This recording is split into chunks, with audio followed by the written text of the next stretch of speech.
स्वागत है दोस्तों आपका हमारे चैनल ताकत ऑनलाइन स्टडी में। दोस्तों इस वीडियो में हम उत्सर्जन तंत्र के बारे में समझेंगे। मनुष्य का उत्सर्जन तंत्र कैसे क्या होता है, कौन कौन से अंग उत्सर्जन तंत्र में जो है अहम रोल अदा करते हैं।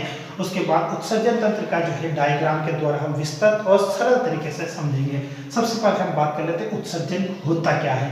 तो मनुष्य के शरीर में जो बनने वाले अपशिष्ट पदार्थ है उनको शरीर से जो है बाहर निकालने की क्रिया ही उत्सर्जन कहलाती है।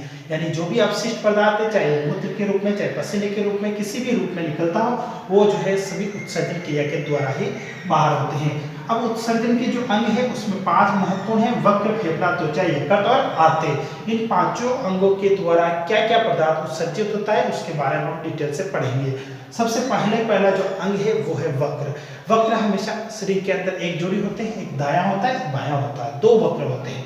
तो इनको जनरली हम इंग्लिश में किडनी भी बोलते हैं। और वक्र के अंदर जो है जो अपना यकृत जो है वो अमोनिया को यूरिया में बदलता है, और यूरिया जब रक्त के अंदर होता है तो यूरिया जो है अलग करने का कार्य जो है ये वक्र करता है। अब इसकी प्रोसेस क्या होती है, तो वक्र के 2 भाग होते हैं। एक भाग होता है कार्टेक्स और एक भाग होता है मेडुला। जो बाहरी भाग है ये इसको बोलते हैं हम कार्टेक्स, बाहरी भाग को हम बोलते हैं कार्टेक्स। उसके बाद जो आंतरिक भाग है, अंदर का भाग, इसको बोलते हैं हम मेडुला। और मेडुला के अंदर एक संरचनाएं पाई जाती हैं जिनको बोलते हैं नेफ्रॉन। और नेफ्रॉन को उत्सर्जन तंत्र की क्रियात्मक इकाई भी बोलते हैं, और वक्र की जो क्रियात्मक इकाई है वो भी जो है नेफ्रॉन है। नेफ्रॉन क्या होता है, नेफ्रॉन एक हेनले लूप जैसी संरचना होती है, बोमेन संपुट बोल सकते हैं जिसको। इस प्रकार की एक संरचना होती है, और नेफ्रॉन के अंदर जो है छोटी छोटी सूक्ष्म नलिकाएं पाई जाती है। लगभग उनकी संख्या 1,30,000 के समथिंग होती है।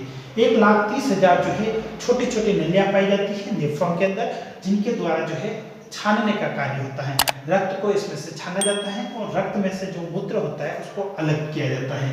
तो वक्र का जो है उत्सर्जन तंत्र में महत्वपूर्ण योगदान होता है। उसके बाद आगे हम बात करें तो मूत्र के बारे में। तो मूत्र जनरली अम्लीय प्रकृति का होता है, और इसका पीएच की बात करें तो 4.5 से लगाकर 8.5 के बीच में होता है। मूत्र का पीएच कोई फिक्स नहीं होता है, ये कम ज़्यादा होता रहता है। तो 4.5 से 8.5 के बीच में होता है। इसके अंदर 96% जो है यूरिया होता है। मूत्र के अंदर 96% यूरिया होता है, 2% प्रोटीन होता है,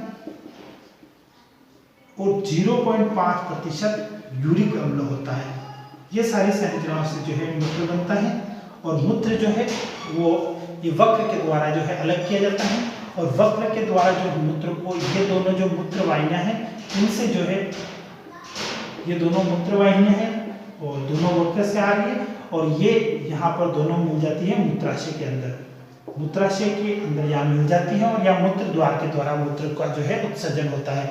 तो यहाँ पर 2 नलियां होती है हमारे पास, एक धमनी होती है एक शिरा होती है। धमनी आपको पता होगा, धमनी के द्वारा जो है शुद्ध रुधिर इसको शरीर में पहुंचाया जाता है, और शिरा के द्वारा अशुद्ध रुधिर को जो है वक्र के अंदर लाया जाता है। जब अशुद्ध रुधिर इस वक्र में आएगा तो यहाँ से जो है नलियों के माध्यम से उसकी छनाई होगी, और उसमें से जो मूत्र है वो अलग हो जाएगा, और शुद्ध रुधिर वापस जो है शरीर को पहुंचा दिया जाएगा।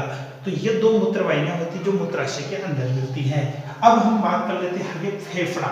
फेफड़ा से क्या उत्सर्जित होता है, तो हमको पता है फेफड़ा जो होता है श्वसन का एक महत्वपूर्ण अंग है, और इसके द्वारा एक तो जल वाष्प और एक CO2, इन दोनों का जो उत्सर्जन है वो जल वाष्प के द्वारा होता है।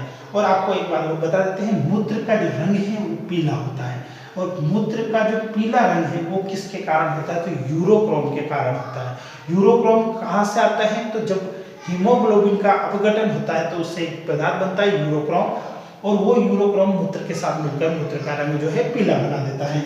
अब फेफड़े की बात करें तो जल वाष्प और कार्बन डाइऑक्साइड का उत्सर्जन जो है फेफड़ों के द्वारा होता है। और उसके बाद आता है त्वचा। त्वचा के अंदर 2 प्रकार की ग्रंथियां पाई जाती हैं। एक ग्रंथि को बोलते हैं हम तेली ग्रंथि, और एक ग्रंथि होती है सफेद ग्रंथि। ये दोनों ग्रंथियां जो है सीवन और पसीने, इन दोनों का जो है स्राव करती हैं, शरीर को जो बाहर निकालती है। ये दोनों अपशिष्ट पदार्थ है, पसीना और सीवन, तो इनको जो है शरीर से बाहर निकालने का कार्य त्वचा के द्वारा होता है। उसके बाद आगे आ जाता है यकृत। यकृत का जो है महत्वपूर्ण योगदान होता है, क्योंकि यकृत जो है, यकृत का महत्वपूर्ण कार्य होता है अमोनिया को यूरिया में बदलना। अमोनिया को यूरिया में कन्वर्ट करता है ये, जो शरीर से अमोनिया अपशिष्ट पदार्थ होता है उसको यूरिया में बदलकर जो है शरीर से बाहर उत्सर्जित करने का काम करता है ये। तो यकृत जो है विष से संबंधित विषाक्त जो होता है उसको भी ये समाप्त करता है। उसके बाद जो है यकृत ही मानव शरीर का एक ऐसा अंग है जिसके अंदर पुनरुद्भवन का जो है कार्य भी होता है, यानी इसमें जो कोशिकाएं टूट जाती हैं या नष्ट हो जाती है उनको वापस इसके द्वारा बना लिया जाता है। और यकृत का जो सामान्य वजन होता है वो लगभग 1.5 kg के समथिंग होता है, 1.5 kg के समथिंग या 2 kg के समथिंग इसका वजन होता है। और वक्र की बात करें तो वक्र का जो वजन होता है वो 140 ग्राम होता है। वक्र का वजन 140 ग्राम होता है और यकृत का होता है 1.5 kg से 2 kg के बीच में। उसके बाद यकृत का जो है, इसको वैसे जनरली लीवर बोलते हैं इंग्लिश में, और इसके द्वारा जो है एक पीत रस भी बनता है। और फिर उसके बाद आगे आ जाते हैं हम आंत के ऊपर। आंत के द्वारा क्या होता है, हृदय से जो अपशिष्ट पदार्थ होते हैं उनको आंतों के द्वारा अवशोषित कर लिया जाता है और मल के माध्यम से जो है शरीर से बाहर निष्कासन कर दिया जाता है। यानी मल का निष्कासन करने में जो है इसका मेन योगदान होता है। तो ये जो थे शरीर के 5 महत्वपूर्ण अंग जिनके द्वारा जो है मनुष्य के अंदर उत्सर्जन की पूरी क्रिया प्रोसेस यानी कंप्लीट होती है।